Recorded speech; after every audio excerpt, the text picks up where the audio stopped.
कोई पहली बार कोई एम्बेसडर कहीं से या खासकर अमेरिका से पहली बार जम्मू कश्मीर नहीं आया है। और सिर्फ फ़र्क ये है कि जब 2019 से पहले यहाँ कोई भी एम्बेसडर आते थे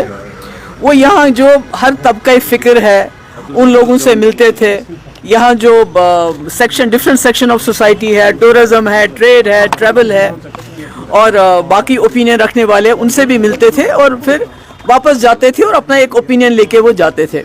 मगर 2019 के बाद ये जो जितने भी फॉरेन डिग्निटरीज़ के जो टूर्स हैं ये क्यूरेटेड होते हैं। मतलब वो आए, किसी और से नहीं मिले, चीफ मिनिस्टर साहब से मिले, गवर्नर साहब से मिले और शिकारा सैर की चले गए।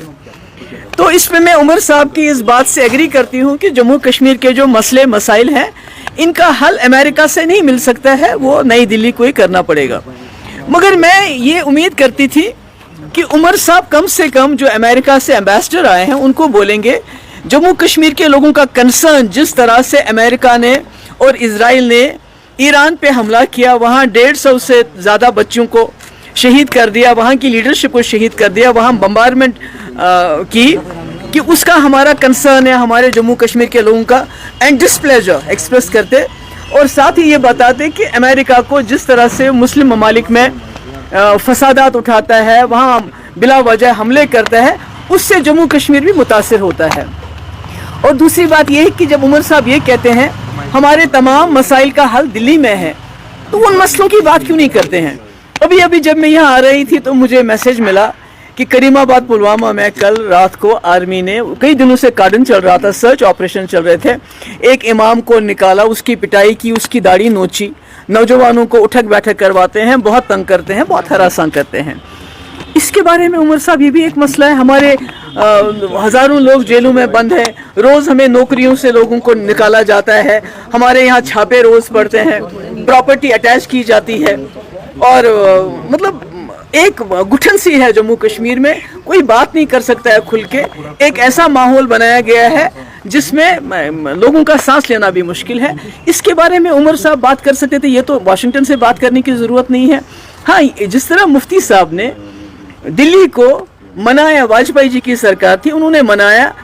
और एक रिकन्सिलेशन का प्रोसेस चला, यहाँ भी बातचीत हुई, यहाँ भी डायलॉग हुआ, हर तबके से डायलॉग हुआ, पाकिस्तान से भी बातचीत हुई, रास्ते खुले। कम से कम अगर उमर साहब कुछ नहीं कर सकते हैं, जो मुजफ्फराबाद और आंवलाकोट का रास्ता जहाँ ट्रेड बंद हो गया उसकी बात तो कर सकते हैं। एक बात तो है। और दूसरी बात, जो अमेरिका के एम्बेसडर ने ये कहा कि वो जो ट्रैवल एडवाइजरी है जम्मू कश्मीर के मुतल्लिक उसको वो रिव्यू करेंगे, मुझे उम्मीद है वो रिव्यू करेंगे। और दूसरा उन्होंने कहा कि हम इकोनॉमिकली ज़्यादा इंगेज करेंगे जम्मू कश्मीर के साथ, जिसमें मैं उम्मीद करती हूँ कि अगर वो यहाँ के हॉर्टिकल्चर, यहाँ के हैंडीक्राफ्ट, जिससे जॉब क्रिएशन हो, जिससे इकोनॉमिकली हमारा फ़ायदा हो, मुझे लगता है उसको देखने की ज़रूरत है। क्या अगर उन्होंने, अमेरिका ने जो बात कही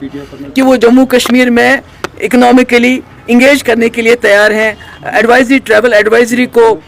ख़त्म करने के लिए तैयार है, वो मुझे लगता है वो देखने की ज़रूरत है।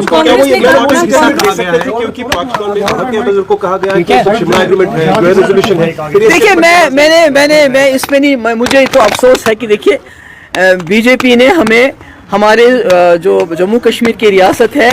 एक हेड मास्टर से हमारे चीफ मिनिस्टर को मास्टर बना दिया। मगर जिस तरह उमर साहब का करते हैं काम, जिस तरह उन्होंने एम्बेसडर के आने से पहले ही बयान दिया कि मैं ये बात नहीं करूंगा, ये बात करूंगा, तो मुझे लगता है उन्होंने अपने दर्जा जो है मास्टर से भी बहुत नीचे कर दिया। मुझे लगता है ये कहने की ज़रूरत नहीं थी। बाकी मैंने पहले भी कहा, भी कहती हूँ कि मुफ्ती साहब ने जो भी कुछ हासिल किया, चाहे मुजफ्फराबाद रोड था, रावलाकोट रोड था, डायलॉग था, मुगल रोड था, यहाँ बातचीत थी, पाकिस्तान बातचीत थी, हालांकि उनके पास कुल 16 मेंबर थे, वो दिल्ली को कायल करके, और उमर साहब